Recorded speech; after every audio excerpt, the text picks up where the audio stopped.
The prize pool changes the way you have to play. Makes the game turn into who can be the most toxic with bumps. That's, I mean, I guess. I agree with the first part of that statement. Prize pool does change the way you have to play. Not sure if you have to be the most toxic with bumps to win. I feel like there should be no mercy. Like, if your opponent in 1v1 is in a bad position and you can demo them, then of course you should demo them. It doesn't matter if there's a prize pool on the line. Of course you just go kill them. You just go demo them and then take the ball. That's irrelevant of the prize pool, I would say. But in terms of like shots that are the easiest to score, a lot of people think that the air dribble bump is the most unstoppable move, but I don't even think it is. I think that flip reset plays are much harder to stop. Like a well executed flip reset play is harder to save than a well executed air dribble bump these days. Just because there are ways that you can counter an air dribble bump. Like if the other guy's going slowly and you dive out at the top end, top of your goal with more momentum than him, then you can just bump him into the ball. You can fly over the bump and then clip the ball on the top end. You can wait for them to fly over you, then clip the ball behind. Obviously, if somebody does a really, really good, well-timed air dribble bump, it's going to be very hard to stop. But the same can be said about almost any shot. Like a well-executed flick is also impossible to stop. People just get really annoyed when they get scored on with a well-executed air dribble bump. They think, man, that's so stupid. There was nothing I could have done there. It's just very natural to think, well, this is really dumb. What was I supposed to do? You know? Well, really, what you were supposed to do is not let the guy set up the air dribble bump in the first place. You should have stopped him before he even took off. You know? But people have this, it's very easy to have this idea that your opponent should just take a shot and you should save it. This is like every goalkeeper in Rocket League, in their head, they're thinking, okay, my opponent, he should just take a shot and then I'll save it. That's how this position's supposed to work, right? The next thing they know, they get demoed out in the air and the ball's in their net and they think, this is stupid, right? It's dumb. It's very easy to think that, but really it isn't. It's totally fine. And there is counterplay. And it's, I think, a perfectly acceptable way to score. And I don't think it's even the hardest shot to save. I think flip resets are harder. Like, if somebody can land a really good reset shot, yeah, good luck. Like, if somebody lands their reset on the ball and then they have not yet been challenged, there really is no way that you can stop that shot. Because if they see you pre-jumping, they're just going to shoot it under you. And if they don't see you pre-jumping, they're going to shoot it over you. It's almost impossible. And it's almost impossible to read as well, because they're so new. People haven't had enough practice defending flip reset plays. People have had a lot more practice defending against air dribble bump plays than resets. Squishy called the fusion format kind of stupid. I was just thinking, how ungrateful can you be? Yeah, you can think what he wants. But I mean, I don't think it's stupid.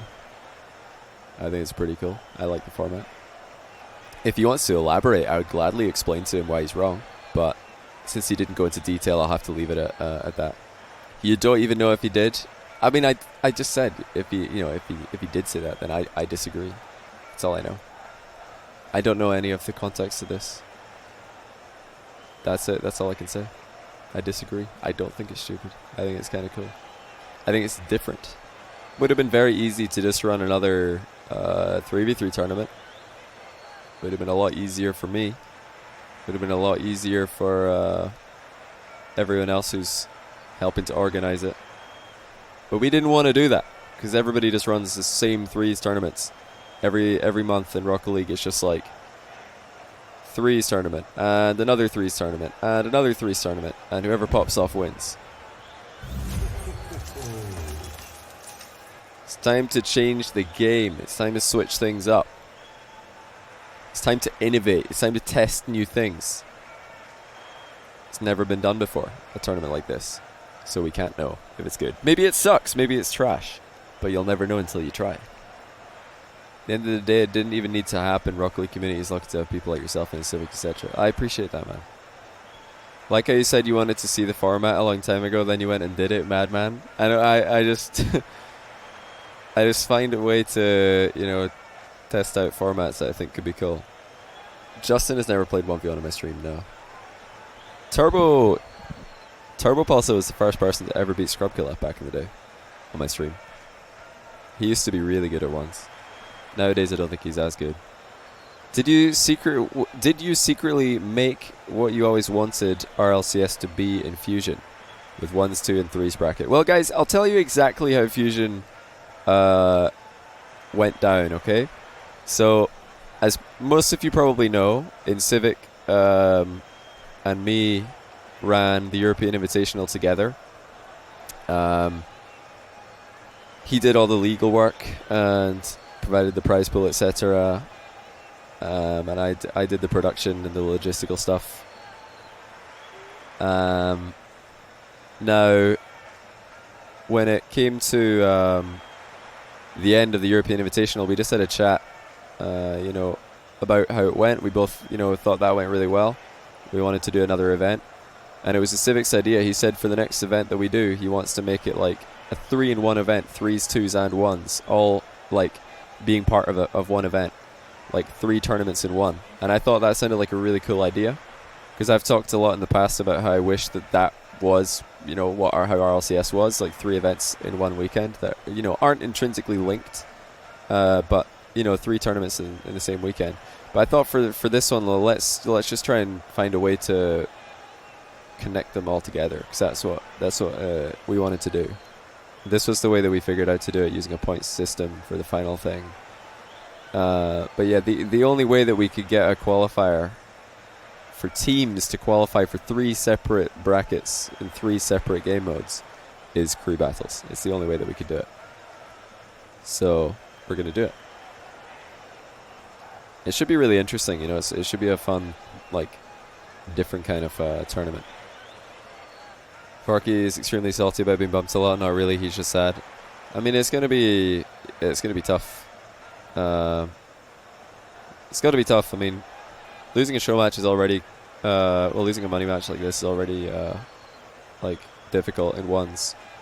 That's why I always have like so much respect for players who can play ones and try to get good at ones, because you don't have anyone else to blame but yourself. If you lose, then obviously it was your fault, You lose 2v2, yeah, you just blame your teammate. You lose 3v3, yeah, you could blame both your teammates. You lose ones, you only got to blame yourself. So if people are getting good at ones, clearly they have a good mentality for the game and for self-improvement.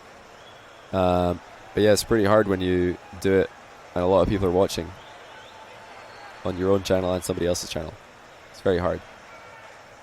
Yeah, Forky's chat is really something, man. They turn on him real quick. I mean, I've not ever watched any of his show matches live, because obviously I'm streaming them.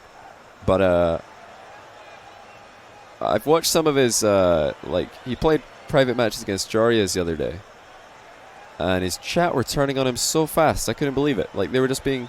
It wasn't even funny at times. I'm like, man, they're not even being funny. Like, these comments are just. They're just really out of place. I don't understand who would write these things. It's really strange. Like, he would score a goal and then people are like, bro, you're popping off. You're destroying this kid.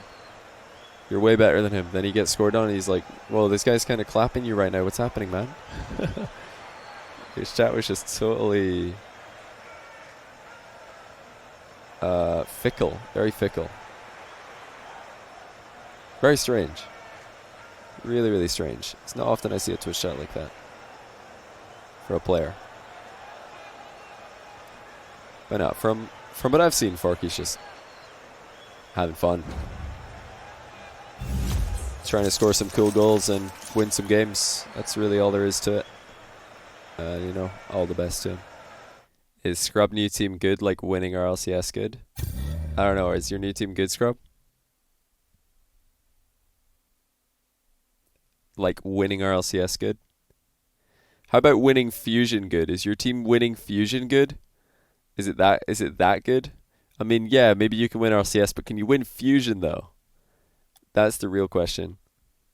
Yeah? Okay, there you go. They can. You heard it here first from the man himself. Oh, Khaled is way down. Yeah, Khaled's slumping, man. I mean, I love how this is an Khaled slump.